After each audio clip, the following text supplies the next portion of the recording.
मेरा नाम प्रमोद कुमार, सहायक आचार्य अर्थशास्त्र, राजकीय महाविद्यालय सुजानगढ़। आज का जो टॉपिक है वो है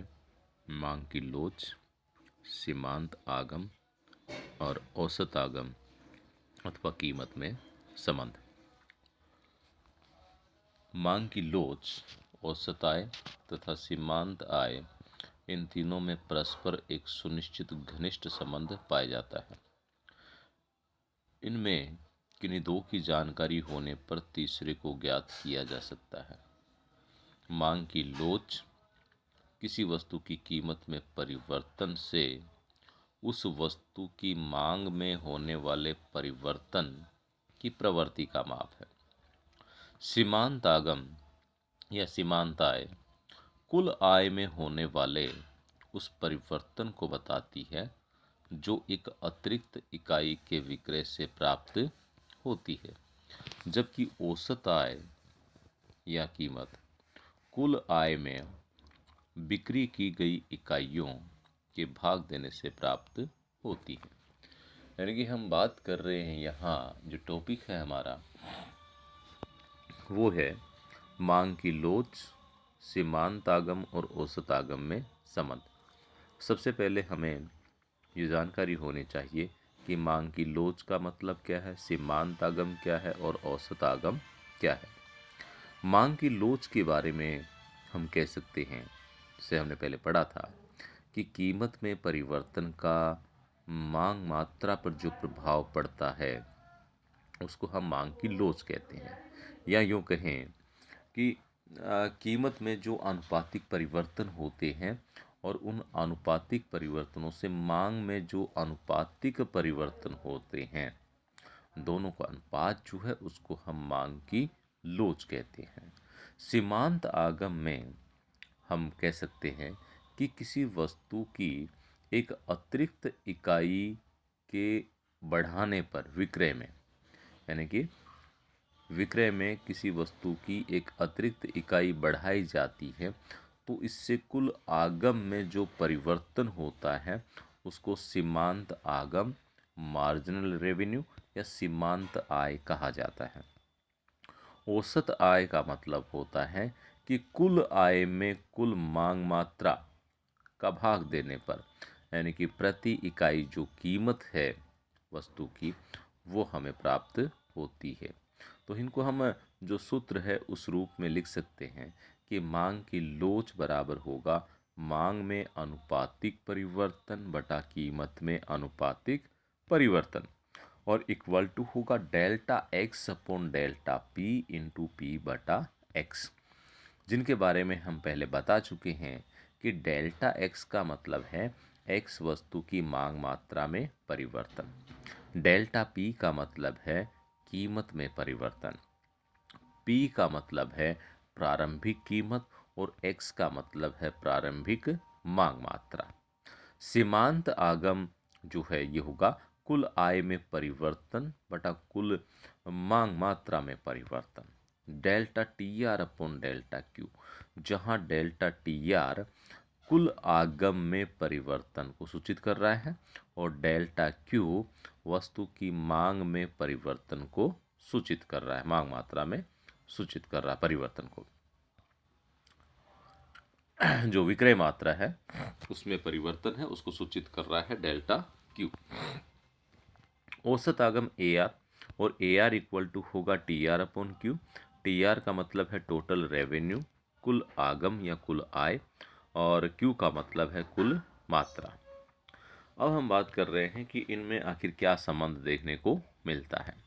मांग की लोच, सीमांत आय तथा औसत आय अथवा कीमत में पारस्परिक संबंध जो है ये इस डायग्राम के माध्यम से दर्शाया गया है, जहां डी डी मांग वक्र है,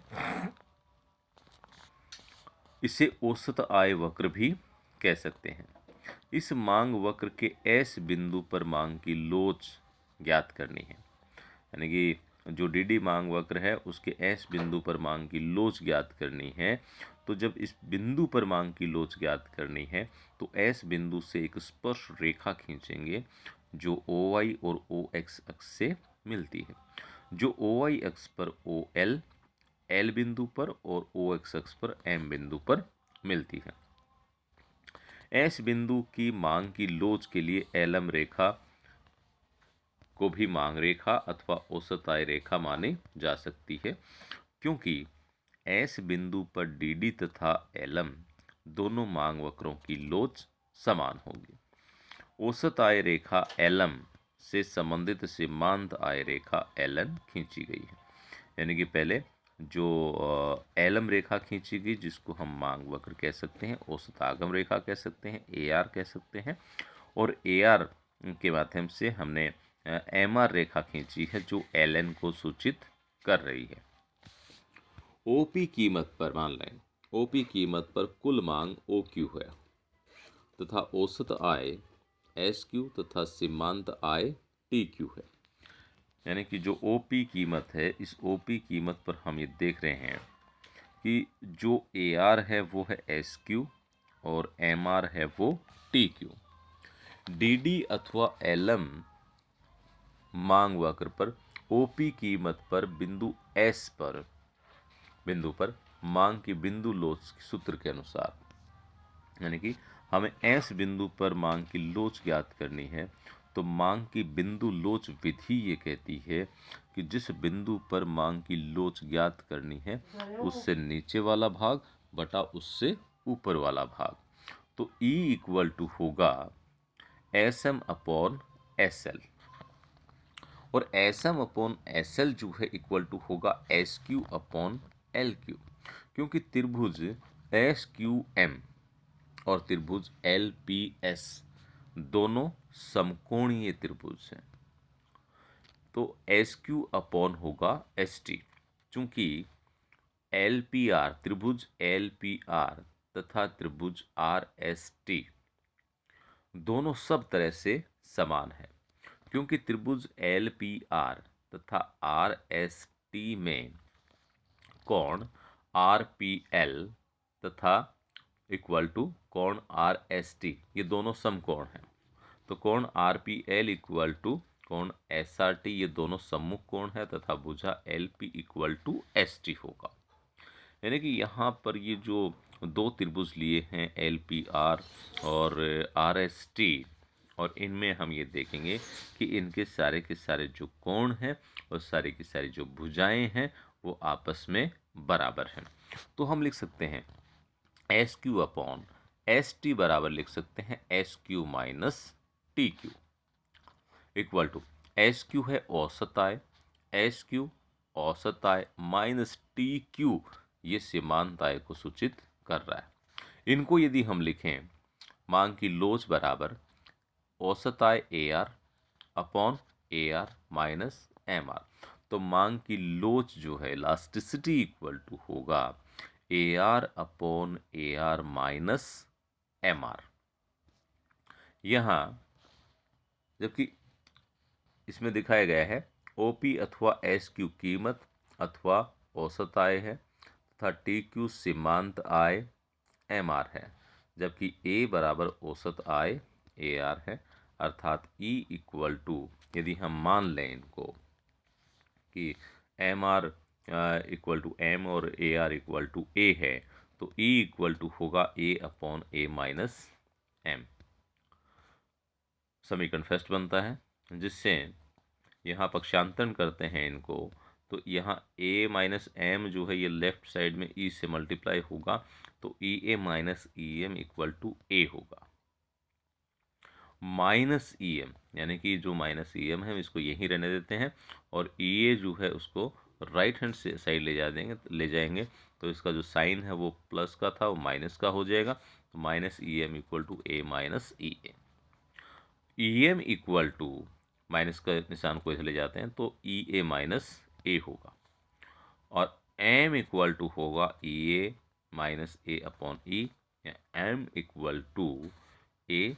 multiply E minus one upon E. समीकरण ए में E A minus E M equal to A है, अर्थात E A minus A equal to A M. तो यहाँ इनको यदि और आगे ले जाते हैं तो इसमें ई ए और एम ई का मतलब है मांग की लोच, ए का मतलब है एआर और एम का मतलब है एमआर। तो यहाँ पर मांग की लोच ई इक्वल टू होगा AR upon AR minus MR, और AR इक्वल टू होगा MR यानी कि M multiply E upon E minus 1, और MR इक्वल टू होगा E माइनस 1 अपॉन E। इस तरीके से हम इन तीनों में यानी कि मांग की लोच, औसत आगम और सीमांत आगम में संबंध बता सकते हैं। और मांग की लोच, औसत आगम और सीमांत आगम में यदि हमें दो घटक का पता है तो तीसरे घटक का पता हम लगा सकते हैं।